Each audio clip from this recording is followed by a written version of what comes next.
पुराने जमाने की बात है। शहर ए कोहिस्तान नाम का एक शहर था जो साल के 12 महीने बर्फ और ठंड की चादर में लिपटा रहता था। इस शहर की एक आलीशान हवेली में आयशा नाम की एक लड़की रहती थी।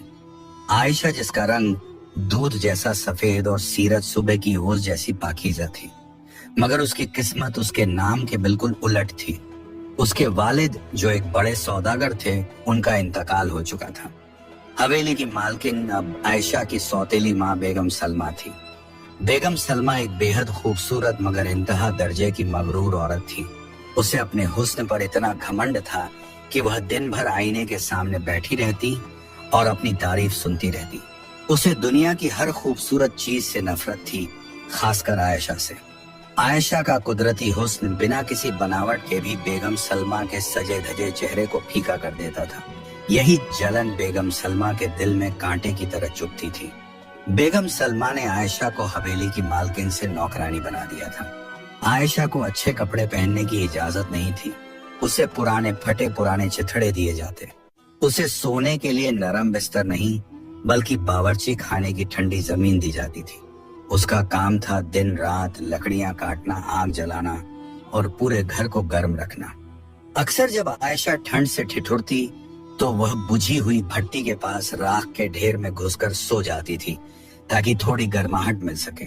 इस वजह से उसका चेहरा और कपड़े हमेशा राख और कालिख से सने रहते थे। बेगम सलमा और उसकी 2 बेटियां उसे चिढ़ाते हुए राख की गुड़िया कहती थी। एक बेहद सर्द रात की बात है। बाहर बर्फीला तूफान आया हुआ था। हवाएं ऐसे चीख रही थीं जैसे रो रही हों। हवेली के सारे लोग अपने अपने गर्म कमरों में रजाइयों में लिपटे सो रहे थे, मगर आयशा बावर्ची खाने में बैठी कांप रही थी।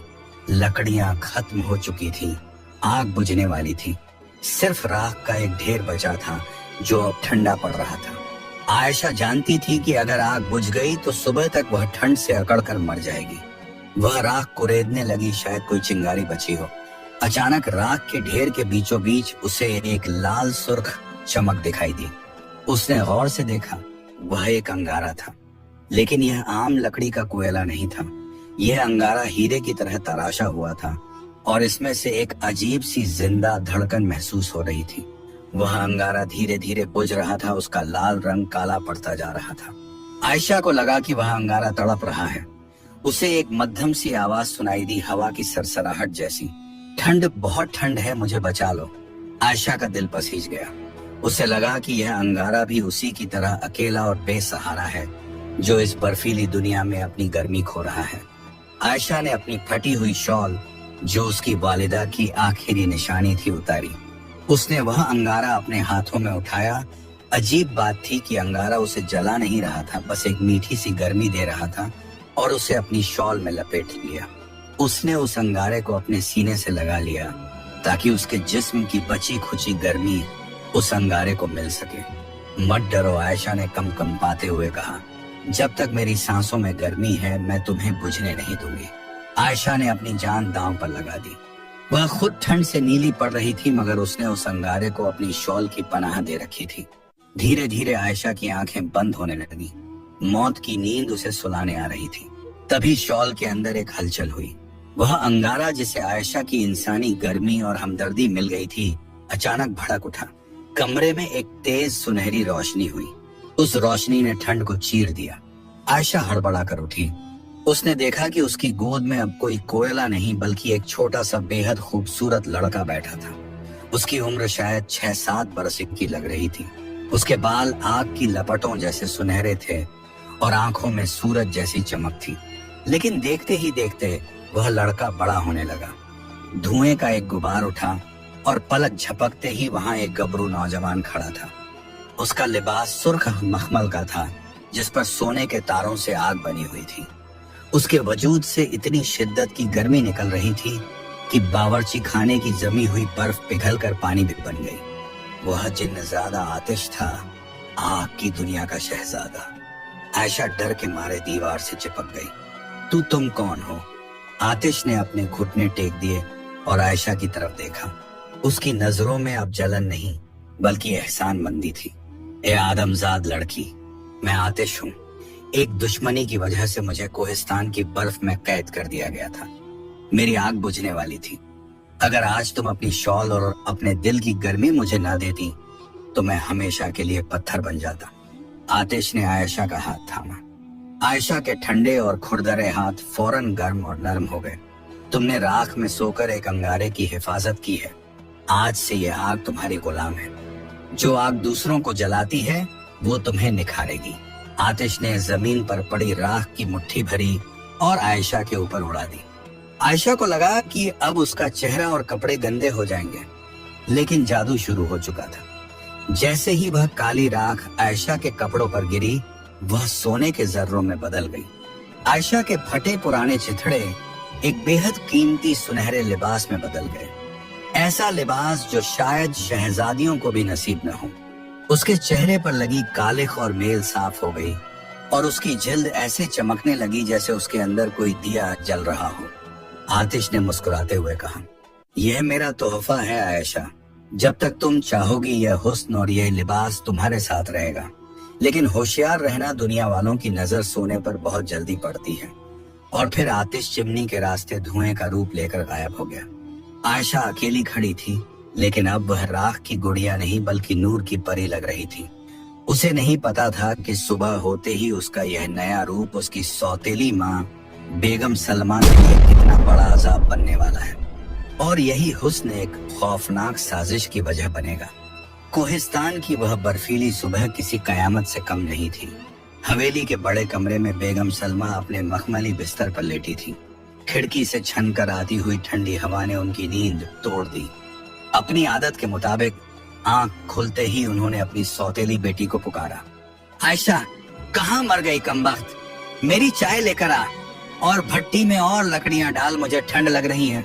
हमेशा की तरह आयशा को डरे सहमे मैले कुचैले कपड़ों में सर झुकाए आना चाहिए था, लेकिन आज कदमों की आहट कुछ और थी। दरवाजा खुला। बेगम सलमा ने गुस्से में सर उठाया, मगर अगले ही पल उनकी जुबान तालू से चिपक गई। उनकी आंखों ने जो देखा उस पर यकीन करना नामुमकिन था। दरवाजे पर कोई नौकरानी नहीं बल्कि एक मल्लिकाए हुस्न खड़ी थी। आयशा ने वो सुनहरा लिबास पहन रखा था जो उसे आतिश जिन्नजादे ने दिया था। वह लिबास किसी कपड़े का नहीं बल्कि पिघले हुए सोने के तारों और आग की लपटों से बुना हुआ लग रहा था। उसके चेहरे से राख और कालिख गायब थी और उसकी जिल्द ऐसे चमक रही थी जैसे संगमरमर के पीछे कोई चिराग जल रहा हो। कमरे का तापमान जो बेहद ठंडा था, आयशा के आते ही सुकून देह गर्म हो गया। बेगम सलमा ने अपनी आंखें मली। ये कौन है? वह बड़बड़ाई, क्या शहजादी जवेरिया आई हैं? तभी आयशा ने अपनी मीठी और अदब भरी आवाज में कहा, सलाम अम्मी जान। वह आवाज, वह जानी पहचानी आवाज सुनकर बेगम सलमा को जैसे सांप सूंघ गया। वह बिस्तर से उछलकर खड़ी हो गई। आयशा, तूने ये क्या पहन रखा है? बेगम सलमा की आंखों में हसद की ऐसी आग भड़की जिसने कमरे की गर्मी को भी मात दे दी। वह आयशा के पास दौड़ी और उसका हाथ पकड़कर झिंझोड़ा। चोर, डकैत, बोल कहां से चुराया ये शाही लिबास? किसकी तिजोरी तोड़ी है तूने? यह सोना, यह चमक, ये तेरे जैसी फकीरनी के पास कैसे आया? बेगम सलमा ने आयशा के लिबास को नोचना चाहा, लेकिन जैसे ही उनकी उंगलियों ने उस सुनहरे लिबास को छुआ, बेगम सलमा ने चीख मारकर अपना हाथ पीछे खींच लिया। उनकी उंगलियों के पोर लाल पड़ गए थे, जैसे उन्होंने किसी जलते हुए तवे को छू लिया हो। आयशा का वह लिबास आग का बना था। वह आयशा को तो मखमल जैसा नरम लग रहा था, मगर किसी भी दुश्मन के लिए वह दहकता हुआ अंगारा था। आयशा पीछे हट गई। अम्मी जान, मैंने चोरी नहीं की, यह अल्लाह का करम है। बेगम सलमा अपनी जलती हुई उंगलियों को फूंकती रही, मगर उसकी जलन से ज्यादा तकलीफ उसे आयशा की खूबसूरती देखकर हो रही थी। वह आयशा जो कल तक राख की गुड़िया थी, आज उसके सामने कोहिस्तान की परी लग रही थी। बेगम सलमा का अपना गुरूर, उसका अपना श्रृंगार, सब आयशा के कुदरती नूर के आगे फीका पड़ गया था। जादू, बेगम सलमा ने नफरत से कहा, तूने जरूर कोई काला जादू किया है या अपनी रूह किसी शैतान को बेच दी है। ठहर जा, मैं अभी तेरी हेकड़ी निकालती हूँ। उसी वक्त हवेली के बाहर नगाड़े बजने की आवाज आई। शाही मुनादी वाला ऐलान कर रहा था, सुनो सुनो, कोहिस्तान के सुल्तान अपने बेटे वली अहद के लिए दुल्हन की तलाश में हैं। आज रात शीश महल में एक शाही दावत होगी। शहर की हर कुंवारी लड़की को दावत है। शहजादा जिसे पसंद करेंगे वो इस मुल्क की मलिका बनेगी।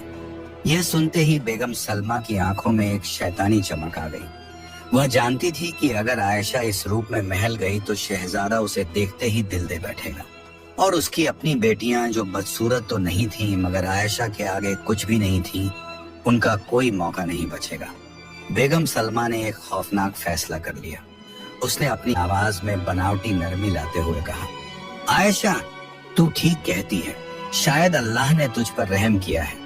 जा बावर्ची खाने में जा और आज रात की दावत के लिए हमाम शाही गुसल खाना का पानी गर्म कर। मेरी बेटियों को तैयार होना है। आयशा जो दिल की साफ थी समझ नहीं पाई कि तूफान आने वाला है।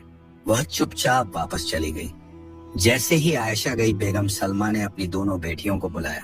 सुनो, वो डायन आयशा आज रात महल नहीं जानी चाहिए।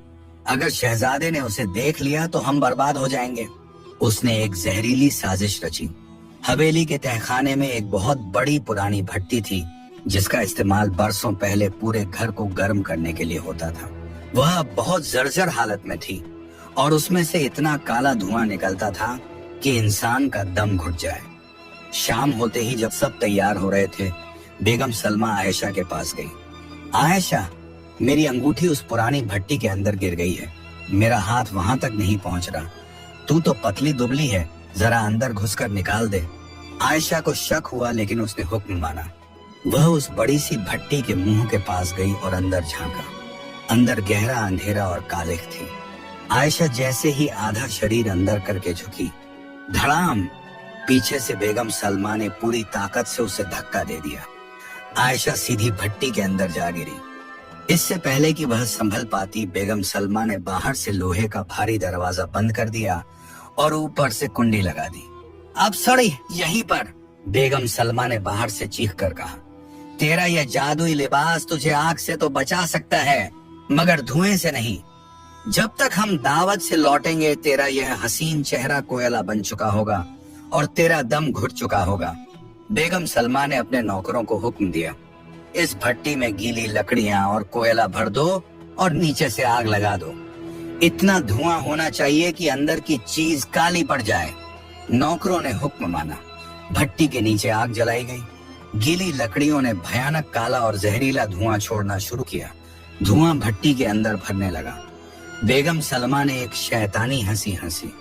राख की गुड़ियां राख में ही मिल जाएगी। वह अपनी बेटियों के साथ सज धज कर शाही दावत के लिए चली गई।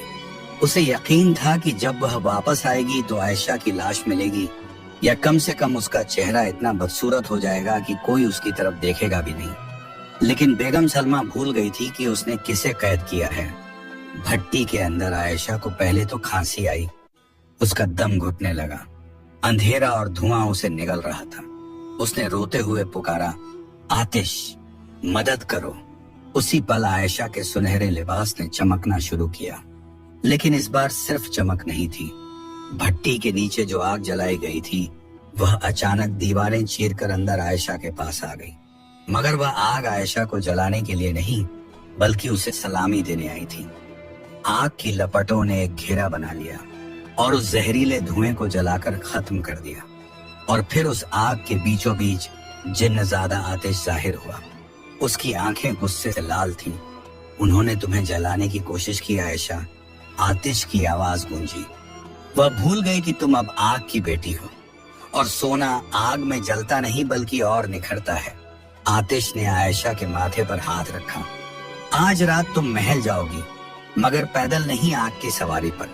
और यह कालिख जिससे वो तुम्हारा चेहरा काला करना चाहती थी, आज यही कालिख उनका मुकद्दर बनेगी। आतिश ने भट्टी का लोहे का दरवाजा पिघला दिया। आयशा बाहर निकली, लेकिन अब वह पहले से भी ज्यादा हसीन थी। भट्टी की आग और तपिश ने उसके चेहरे पर एक ऐसा सुर्ख जलाल पैदा कर दिया था जैसे वह खुद सूरज का टुकड़ा हो। आतिश ने हवा में चुटकी बजाई। भट्टी से निकली हुई राख और चिंगारियां इकट्ठी हुईं और उन्होंने एक आतिशी घोड़े की शक्ल ले ली। घोड़े के पैर जमीन पर नहीं थे, वह हवा में तैर रहा था।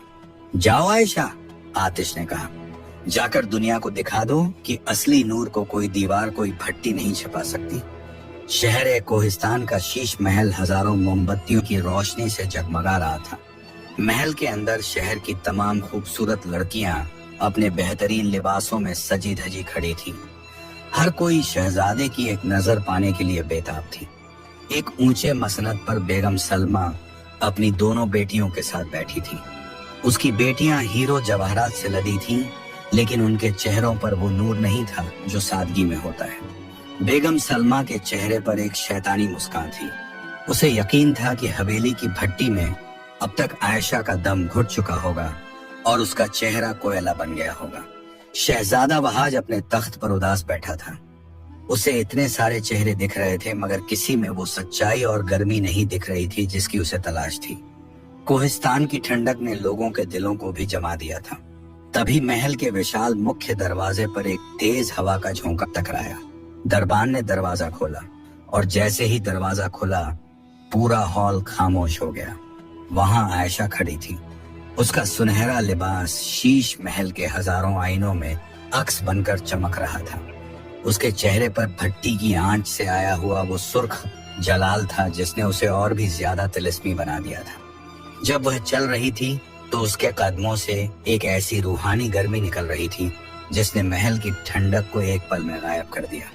शहजादा वहाज, जो अब तक बोर हो रहा था, एकदम से खड़ा हो गया। उसे लगा जैसे बर्फीली रात में सूरज निकल आया हो। वह सम्मोहन की हालत में धीरे धीरे तख्त से नीचे उतरा और आयशा की तरफ बढ़ा। बेगम सलमा ने जब आयशा को देखा तो उसके पैरों तले जमीन खिसक गई। यह जिंदा है और इतनी हसीन। उसकी आंखों में जलन की आग भड़क उठी। उसे लगा कि उसकी सारी साजिशें नाकाम हो गईं। शहजादा आयशा के करीब पहुंचा और अदब से बोला, ए नूरानी अजनबी, कोहिस्तान की बर्फ में मैंने आज तक ऐसी आतिश नहीं देखी। आप कौन हैं? इससे पहले कि आयशा कुछ बोलती, बेगम सलमा पागलों की तरह बीच में कूद पड़ी। उसने चीख कर कहा, रुक जाओ शहजादे, ये कोई शहजादी नहीं है, ये मेरी नौकरानी है। ये एक मामूली राख की गुड़िया है जो बावर्ची खाने में सोती है। इसने जरूर कोई काला जादू किया है। ये डायन है। बेगम सलमा का ये रूप देखकर दरबारी सन्न रह गए। हसद जलन ने उसे पागल कर दिया था। उसने आयशा का हाथ पकड़कर उसे घसीटने की कोशिश की। चल निकल यहाँ से, मैं तेरा ये नकाब अभी नोचती हूँ। यही वो लम्हा था जब कहानी का सबसे खौफनाक ट्विस्ट आया। जैसे ही बेगम सलमा के हाथों ने आयशा को छुआ, एक अजीब घटना हुई। आयशा का लिबास और उसका जिस्म आग की तासीर रखता था, क्योंकि उसे जिन्नज़ादे ने बचाया था, और बेगम सलमा का दिल राख और कालिख से भरा था, क्योंकि उसने आयशा को भट्टी में जलाना चाहा था। कुदरत ने अपना इंसाफ सुना दिया। बेगम सलमा ने जैसे ही आयशा को नोचने के लिए हाथ बढ़ाया, आयशा के जिस्म से एक तेज गर्म हवा का बवंडर निकला। बेगम सलमा चीखी, आह, यह क्या हो रहा है? उसने आयशा को जलाने के लिए जो कालिख और धुआं भट्टी में पैदा किया था, वह कालिख आयशा पर तो नहीं चढ़ी थी, लेकिन अब वही कालिख बेगम सलमा की रूह से निकलकर उसके जिस्म पर छाने लगी। देखते ही देखते बेगम सलमा का गोरा और मगरूर चेहरा काला पड़ने लगा। यह कोई मामूली कालिख नहीं थी जिसे धोया जा सके। उसकी जिल्द का रंग ही राख जैसा स्याह हो गया। उसके कीमती कपड़े जिन पर उसे नाज था, वो भुरभुरा कर राख बनकर गिरने लगे और उसकी जगह फटे पुराने चिथड़े रह गए। महल के हजारों आईनों में अब बेगम सलमा को अपना अक्स दिखाई दे रहा था, एक बदसूरत, काली और डरावनी औरत। वह राख की गुड़िया जिसे वह आयशा को कहती थी, आज वह खुद बन गई थी। आयशा ने दुख भरी नजरों से उसे देखा और कहा, अम्मी जान, आपने मुझे भट्टी में इसलिए डाला था ताकि मेरा चेहरा काला हो जाए। अल्लाह गवाह है, आग ने मेरे ईमान को निखार दिया और आपकी नीयत की कालिख ने आपके चेहरे को पोत दिया। यह मेरा जादू नहीं, आपका कर्म है। बेगम सलमा अपनी बेटियों के पीछे छिपने लगी, मगर उसकी बेटियां भी अपनी मां की यह हालत देखकर डर के मारे दूर भाग गईं। शहजादे ने सिपाहियों को हुक्म दिया, इस औरत को महल से बाहर निकाल दो। यहाँ सिर्फ वो रह सकता है जिसका दिल साफ हो, चेहरा चाहे जैसा भी हो। बेगम सलमा चीखती चिल्लाती महल से बाहर बर्फीले तूफान में भाग गई। शहजादे वहाज ने आयशा के सामने शादी का पैगाम रखा। आयशा ने कहा, शहजादे, मैं कोई परी नहीं, एक यतीम लकड़हारी हूँ। यह लिबास और यह चमक एक जिन्न का तोहफा है जो वक्त के साथ ढल जाएगा। शहजादे ने मुस्कुराकर कहा, लिबास ढल जाएगा, मगर जो गर्मी तुमने इस ठंडे महल में और मेरे दिल में जगाई है वो कभी कम नहीं होगी। उनका निकाह हुआ। आयशा कोहिस्तान की मलिका बनी। उसने सबसे पहला हुक्म यह दिया कि शहर में कोई भी गरीब ठंड से न ठिठुरे। उसने शाही खजाने से सबके लिए लकड़ियां और गर्म कपड़े बंटवाए। और वह जिन्नज़ादा आतिश, वह आयशा की शादी की रात आतिशबाजी के रूप में आसमान में दिखाई दिया और फिर अपनी दुनिया में लौट गया, यह वादा करके कि जब भी आयशा को जरूरत होगी आग उसकी हिफाजत करेगी। बेगम सलमा का क्या हुआ? किस्से मशहूर हैं कि कोहिस्तान की वादियों में एक पागल बुढ़िया भटकती है। उसका चेहरा कोयले जैसा काला है। वह लोगों से मांगती है, राख दे दो, मुझे अपनी कालिख छिपानी है। वह जितनी बर्फ से अपना मुंह धोती है उसका चेहरा उतना ही काला होता जाता है। वह ठंड से कांपती है मगर कोई आग उसे गर्मी नहीं देती। यह थी राख और अंगारा की दास्तान, जिसने यह साबित किया कि दूसरों के लिए गड्ढा खोदने वाला खुद उसमें गिरता है और जो अंगारों पर सब्र से चलता है वो कुंदन बनकर निकलता है।